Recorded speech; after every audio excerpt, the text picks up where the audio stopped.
Good morning प्यारे बच्चों। आज का हमारा नया टॉपिक है चैप्टर थर्ड का टू स्टोरीज अबाउट फ्लाइंग। इसमें मैंने फर्स्ट पार्ट इससे पहले पढ़ा दिया है और ये हमारा सेकेंड पार्ट है। तो सेकेंड पार्ट है द ब्लैक एरोप्लेन। फ्रेडरिक फॉरसाइथ का ये चैप्टर है लिखा गया और इन्होंने अपना एक्सपीरियंस इसमें हमसे शेयर किया है। इस एक्सपीरियंस में ये बताते हैं कि मैं किस प्रकार से एक बार अपना एरोप्लेन उड़ा रहा था और मैं किस प्रकार से बादलों में फंस गया और किस प्रकार से मैं वहां से बाहर निकला। इसी एक्सपीरियंस को इन्होंने इस चैप्टर में शेयर किया है। तो let's start the chapter without wasting the time. Chapter start होता है the moon was coming up in the east behind me. जो मून था वो मेरे पीछे ईस्ट में ऊपर आ रहा था। मेरे पीछे ईस्ट में ऊपर आ रहा था। जैसे सपोज करिए कि मैं खड़ा हूं, मेरे पीछे अगर जो ईस्ट डायरेक्शन में मून है तो मैं वेस्ट डायरेक्शन की तरफ जा रहा हूं। तो ऐसा ये बताते हैं ये वेस्ट डायरेक्शन की तरफ जा रहे थे और इनके पीछे मून था ईस्ट डायरेक्शन में। एंड स्टार्स वर शाइनिंग और आकाश में इन द क्लियर स्काई, साफ आकाश में तारे बिल्कुल चमक रहे थे अबव मी, मेरे ऊपर। There wasn't a cloud in the sky, आकाश में एक भी बादल नहीं था। I was happy to be alone, मैं बिल्कुल प्रसन्न था, अकेला था आकाश में। High up above the sleeping countryside, high मतलब बहुत ऊंचाई पर था और स्लीपिंग कंट्री साइड का मतलब होता है जो गांव देहात क्षेत्र के एरिया होता है उसे बोलते हैं कंट्री साइड। तो उस स्लीपिंग कंट्री साइड के ऊपर ये उड़ रहे थे। हाई अप अबव, ऊपर उड़ रहे थे, बहुत ऊंचाई पर ये उड़ रहे थे स्लीपिंग कंट्री साइड के, मतलब गांव के ऊपर उड़ रहे थे जो गांव सो रहे थे। It means it shows the time of night, ये दिखाता है कि रात का समय था। तो रात के समय में ये अपना एरोप्लेन उड़ा रहे थे और उसी की बात है। I was flying my old Dakota aeroplane, ये अपना ओल्ड डकोटा एरोप्लेन उड़ा रहे थे ओवर फ्रांस, फ्रांस के ऊपर उड़ा रहे थे। उस समय जो फ्रांस का कंट्री साइड था उस समय वहीं पर ये उड़ा रहे थे।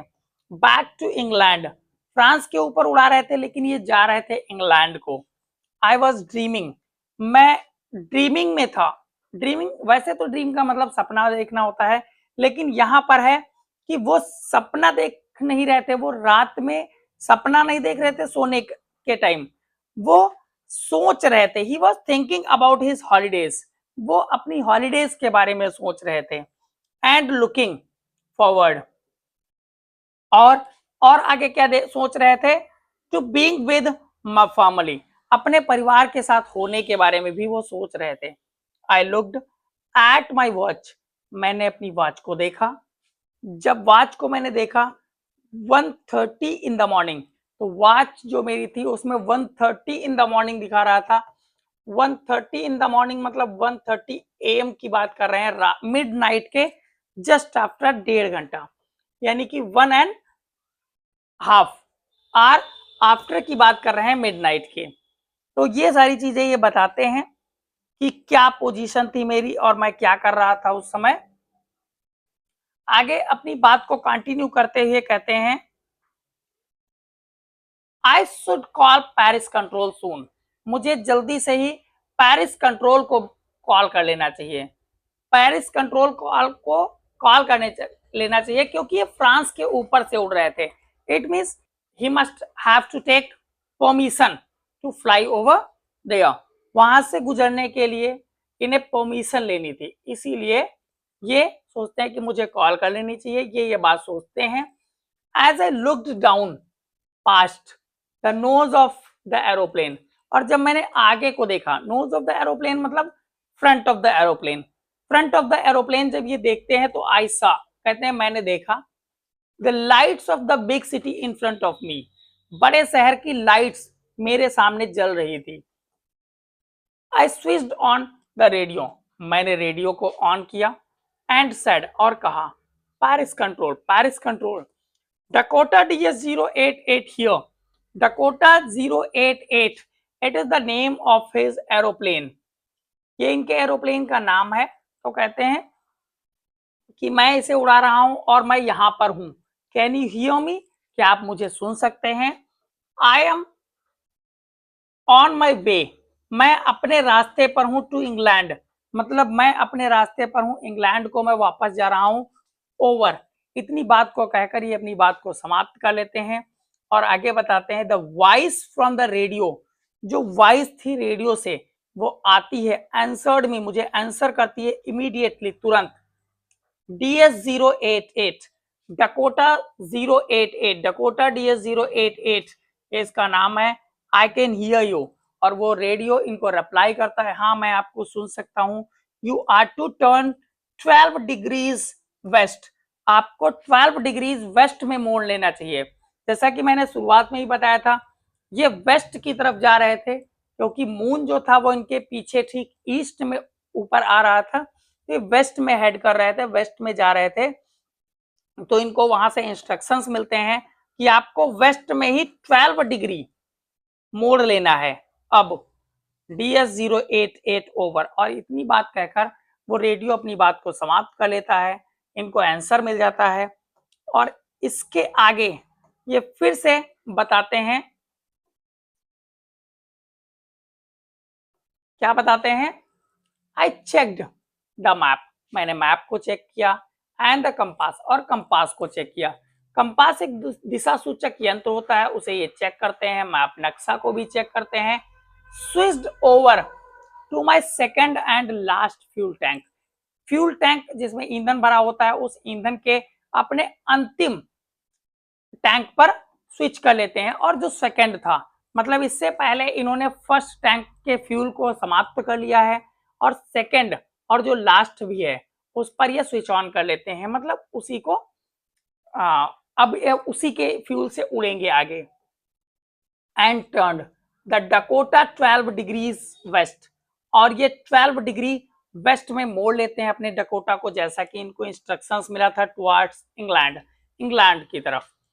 I'll be in time for breakfast, I thought, ये कहते हैं मैंने सोचा कि मैं ब्रेकफास्ट के समय तक मैं इंग्लैंड में हूंगा। A good big English breakfast, और मैं बहुत अच्छा इंग्लिश ब्रेकफास्ट लूंगा वहां पर। एवरीथिंग वॉज गोइंग वेल, हर चीज बहुत अच्छे से चल रही थी। It was an easy flight, बहुत अच्छी उड़ान थी, बहुत ही इजी फ्लाइट थी। और आगे बोलते हैं पेरिस वॉज अबाउट, जब ये इतनी बात कर लेते हैं उसके बाद ये देखते हैं क्या कि जो पेरिस था वो इनके पीछे, बिहाइंड मी 150 किलोमीटर, 150 किलोमीटर इनके पीछे पेरिस छूट चुका था। When I saw the clouds, जब इन्होंने बादल देखे, अभी तक तो हर चीज बहुत ही क्लियर जा रही थी, बहुत ही स्पष्ट रूप से सारी चीजें क्लियर थी और बहुत अच्छी सी फ्लाइट थी, उड़ रहे थे आराम से। लेकिन अब ये क्या देखते हैं, 150 किलोमीटर जब पेरिस से आगे आ जाते हैं तो ये देखते क्या है, देखते हैं स्टॉर्म क्लाउड्स। क्लाउड्स तो थे ही, वो बादल तो थे ही, लेकिन तूफानी बादल थे, ऐसे बादल जो तहस नहस कर देते हैं चीजों को, एकदम उनके अंदर कुछ दिखाई नहीं देता है। तो ऐसे बादलों के सामने ये पहुंच गए थे। दे वर ह्यूज, वो बड़े थे। They looked like black mountains, ऐसे वो दिख रहे थे जैसे कि काले काले माउंटेन्स हो, काले काले पर्वत हो। स्टैंडिंग इन फ्रंट ऑफ मी, मेरे सामने खड़े हुए थे। Across the sky, across the sky मतलब ऐसे, आकाश में मेरे सामने ऐसे खड़े हुए थे। अब हुआ क्या, जब इन्होंने देखा इन सारी चीजों को तो आई न्यू, इन्होंने एक चीज जान ली। क्या जान लिया? आई कुड नॉट फ्लाई अप, मैं ऊपर से नहीं उड़ सकता था। एंड ओवर देम, और उनके ऊपर से मैं मतलब है उनके ऊपर से, बादलों के ऊपर से ये नहीं उड़ सकते थे। And I did not have enough fuel, और इनके पास इतना फ्यूल भी नहीं था पर्याप्त मात्रा में टू फ्लाई अराउंड देम, कि ये चक्कर काट के इधर से उड़ जाएं, नॉर्थ और साउथ से घूम कर जाएं, इतना भी फ्यूल उनके पास नहीं बचा हुआ था। I ought to go back to Paris, पहले इन्होंने सोचा, आई थॉट, पहले सोचते हैं कि मुझे वापस चले जाना चाहिए पेरिस को, लेकिन but I wanted to get home, फिर ये सोचते हैं नहीं मुझे तो घर जाना चाहिए था, मुझे तो घर जाना है, आई वांटेड दैट ब्रेकफास्ट, मुझे तो वो ब्रेकफास्ट भी खाना है। तो ये सारी चीजें सोचकर, ये सारी चीजें जब सोच लेते हैं तो ये क्या कहते हैं, I will take the risk, मैं रिस्क लूंगा और आगे जाऊंगा, इन्हीं बादलों को चीरते हुए और आगे मैं बढ़ूंगा, ये चीज ये सोचते हैं। And flu that old Dakota straight, और मैंने वही किया, मैंने अपना जो ओल्ड डकोटा DS-088 था उसको स्ट्रेट इनटू द स्टॉर्म, मैंने सीधे बिल्कुल स्टॉर्म में प्रवेश कर दिया उसी के साथ।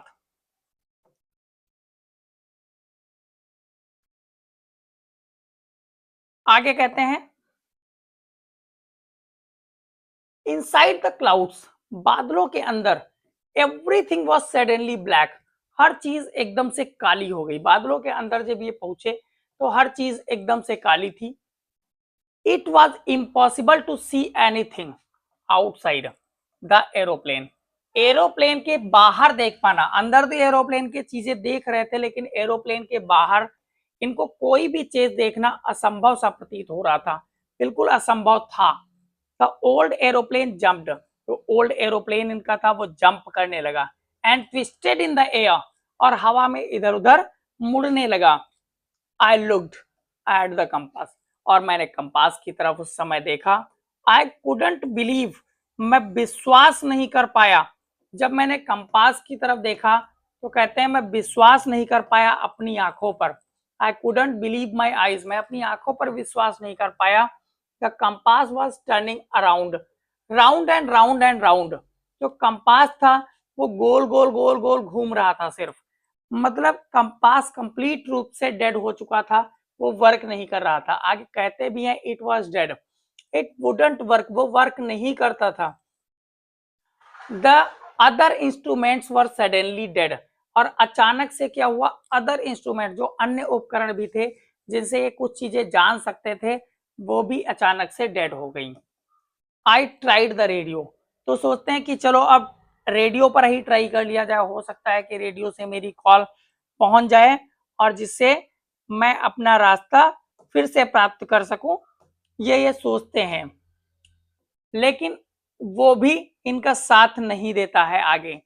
द पेरिस कंट्रोल, और ये कहते हैं Paris control, Paris control can you hear me, Paris control को ये दोबारा कॉल करते हैं। फर्स्ट टाइम तो इनको पेरिस कंट्रोल से आंसर मिला था और जिसमें इनको बताया गया था कि आपको 12 डिग्री ईस्ट में मोड़ लेना है और तब आपको इंग्लैंड को जाना है।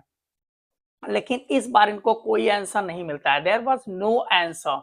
The radio was dead too, radio भी डेड हो चुका था। आई हैड नो रेडियो, और उस समय अब इनके पास कोई रेडियो और दूसरा नहीं था, ना तो कंपास था।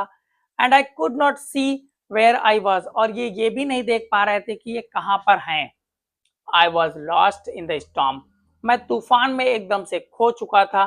देन तभी इन द ब्लैक क्लाउड्स, तभी उन काले बादलों में, क्वाइट नियर मी, मेरे बिल्कुल पास में, आई सा अनदर एरोप्लेन, मैंने एक दूसरा एरोप्लेन देखा।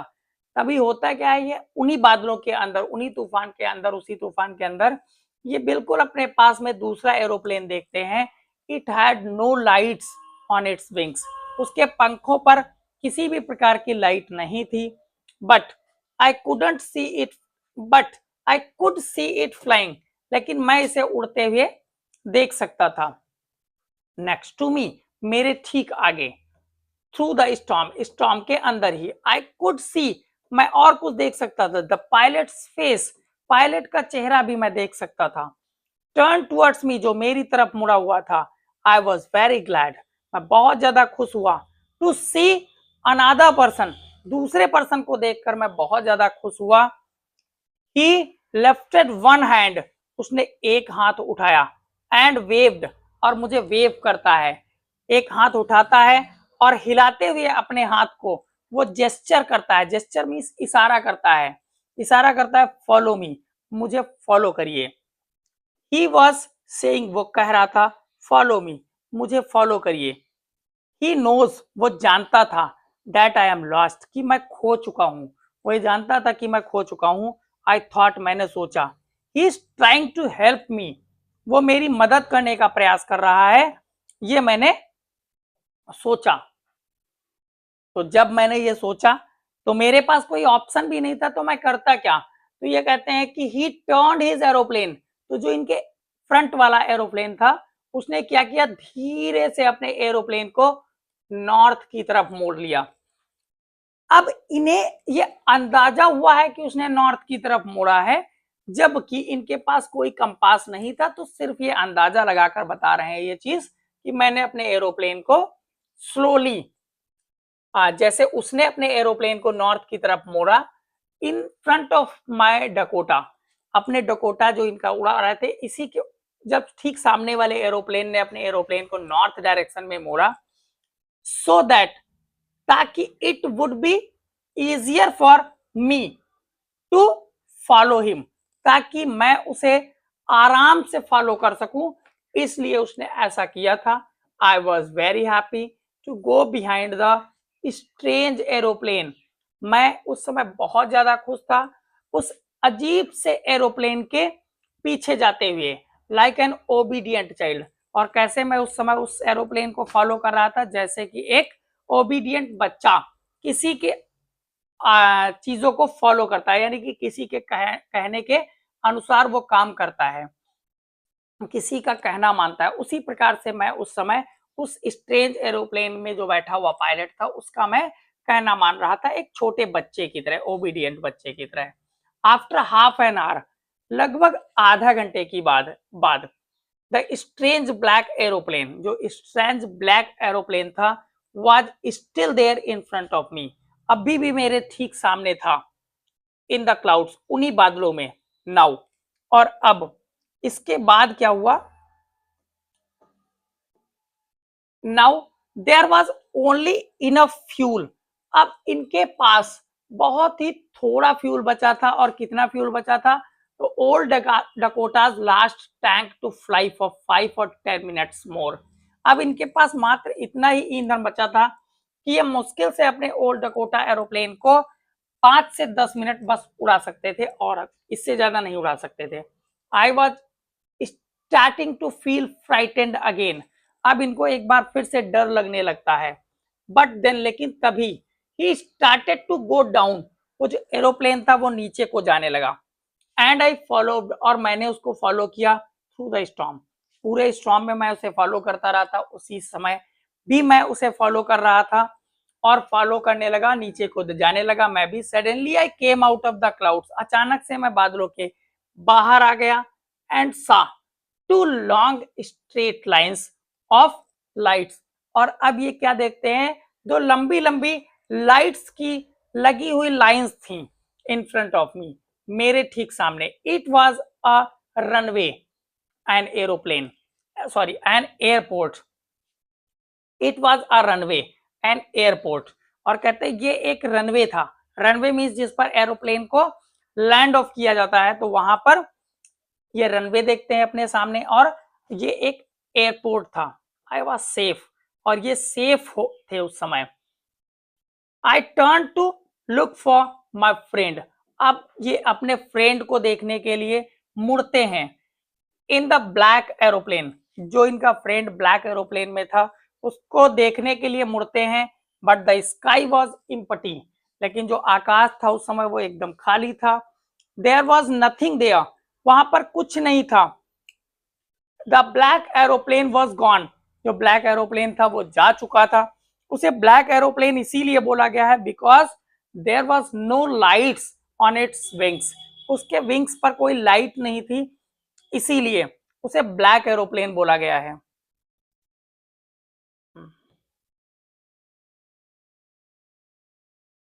The black aeroplane was gone, जो ब्लैक एरोप्लेन था वो जा चुका था।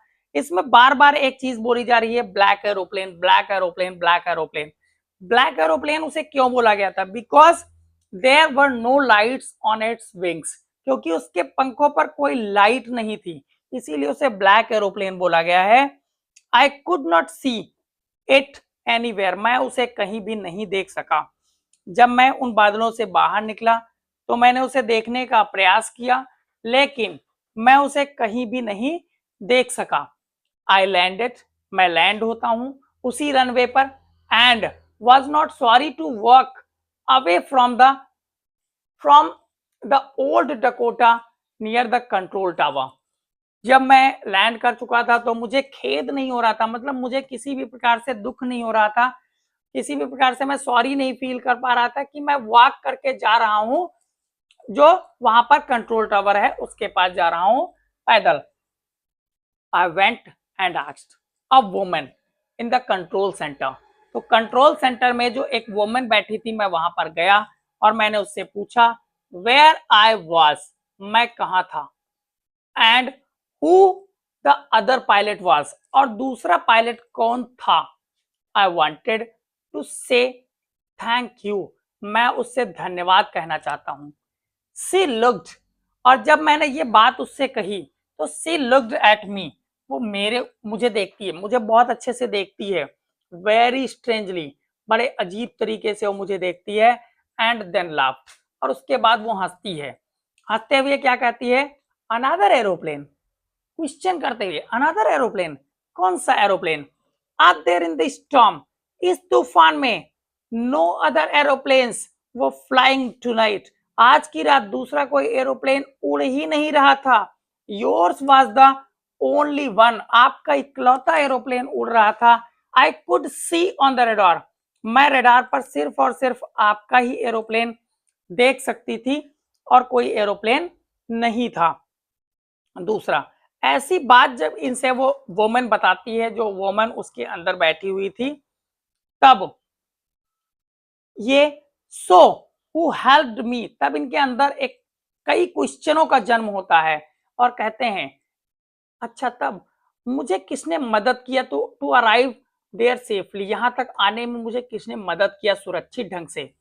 विदाउट अ कंपास, मेरे पास कंपास भी नहीं था, रेडियो भी नहीं था, without any more fuel in my tanks, और मेरे टैंक्स में फ्यूल भी बहुत ज्यादा नहीं था, तो फिर मुझे मदद किसने की, हु हेल्प्ड मी, किसने मदद की, हु वाज द पायलट, वो पायलट कौन था, on the strange black aeroplane, उस स्ट्रेंज ब्लैक एरोप्लेन में पायलट कौन था, फ्लाइंग इन द स्टॉर्म, जो इसी तूफान में उड़ रहा था, विदाउट लाइट्स, बिना लाइट्स के। तो यहां पर इस चैप्टर को राइटर ने फिनिश कर दिया है,